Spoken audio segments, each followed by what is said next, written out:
Bismillahirrahmanirrahim. Nahmaduhu wa nusalli ala Rasul al-Kareem. Honorable Chairman Senate, Sayyid Yusuf Raza Gilani, Honorable Speaker National Assembly, Sardar Ayaz Sadiq, esteemed members of the diplomatic community, Honorable Secretary General of the ISC, Ek Nath Dakar. So I hope I don't wrongly pronounce.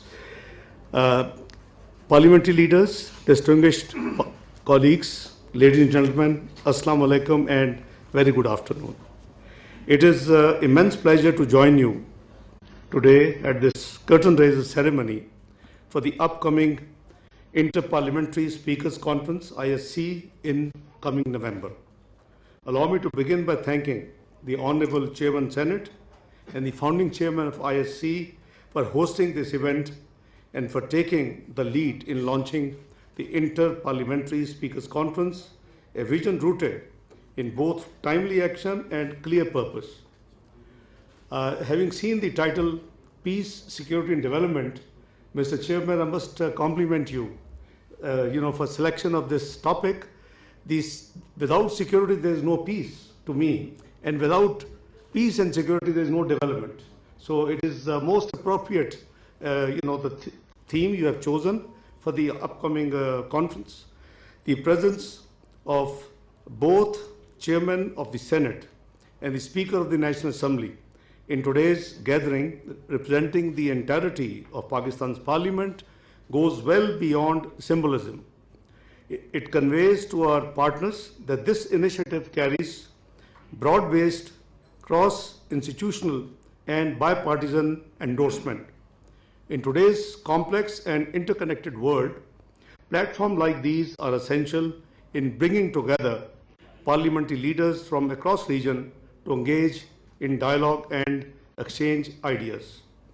Ladies and gentlemen, Excellencies, today humanity faces numerous interlinked crises threatening international peace and security, economic stability, and sustainable development. Long-lasting, unresolved disputes from Kashmir to Palestine continue to pose a threat to regional and international peace and security. There is an increasing tendency towards resorting to unilateralism, bloc politics, and defiance of the UN Charter. We are witnessing the adverse impacts of climate change and climate-induced disasters as we speak. The structural deficiencies in the international financial system are aggravating global inequalities and poverty and undermining our development goals. Excellencies, ladies and gentlemen, in this backdrop, strengthening multilateralism and international cooperation is the imperative of our times. Parliamentary diplomacy in the form of the Inter-Parliamentary Speakers Conference, ISC, can play an important role in this regard by promoting dialogue, mutual respect, and engagement. Such initiatives reflect Pakistan's broader foreign policy, which is rooted in the principles of UN Charter, sovereign equality of states, non-interference, right to self-determination, and the peaceful settlement of disputes. This spirit of ISC aligns with Pakistan's commitment to the centrality of the multilateralism in providing a framework for trust building and cooperation, which are essential for lasting peace and development.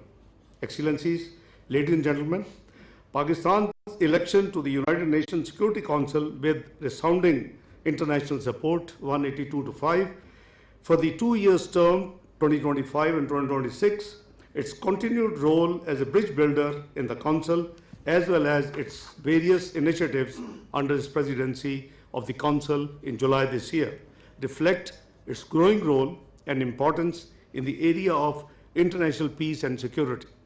Under Pakistan's presidency, the UN Security Council, which I chaired on Pakistan's behalf, unanimously adopted Resolution 2788 on strengthening mechanism for the peaceful settlement of disputes. Now, by the way, this was rare. After a long number of years, a consensus resolution, a unanimous resolution was adopted on 22nd of July in the in the UN Security Council. Excellencies, you see, we meant to, keep working on these lines, and we urge greater use of negotiations, mediation, and resort to regional and sub-regional organization, as well as the good offices of the Secretary General for the peaceful settlement of disputes. With regard to the development challenges being faced by many developing countries, we also continue to urge the need for addressing the vicious cycle of poverty and rising global inequality by reforming the international financial architecture. Only through such reforms can we promote development and global financial equity and equality. We must also address the threat to millions across the world as a result of climate change. As we speak, as Chairman Senate also indicated, that Pakistan is once again facing the ravages of devastating floods that have displaced millions, inflicted colossal human and economic losses, and posed a serious challenges to our recent gains in sustainable development. I owe an apology. I was a little late to join this. And in fact, we were having a meeting under the chairmanship of Prime Minister Shehbaz Sharif on the ongoing floods disasters in Pakistan. It is unfortunate that despite contributing less than 1% in the global emissions, Pakistan continues to be among the top 10 hardest hit by climate change. Excellencies, ladies and gentlemen, we refuse to remain passive. Through our leadership in climate diplomacy and strong advocacy for climate justice, Pakistan is helping to shape the global conversation on this topic. We are committed to being a voice for the vulnerable and a driver of collective climate action. At the same time, we recognize that economic resilience is a vital pillar of sustainable development. That is why we are actively positioning Pakistan as an investment-friendly destination.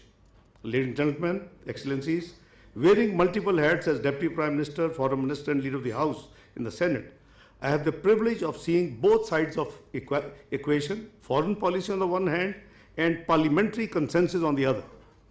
I am sure, and I can assure you as well, that when the executive and the legislative pillars work in harmony, meaningful progress follows.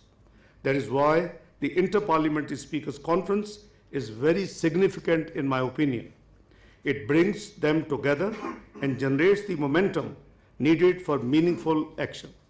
Excellencies, ladies and gentlemen, today's ceremony is only the beginning. The main conference is in November, will bring even more global voices to the table.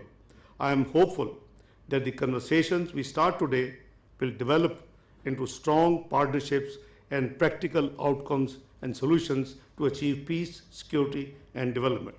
In closing, I thank all the distinguished participants who are here today with us. I also extend my best wishes to the Honorable Chairman Senate for the successful hosting of the ISC gathering in coming November. I thank you all.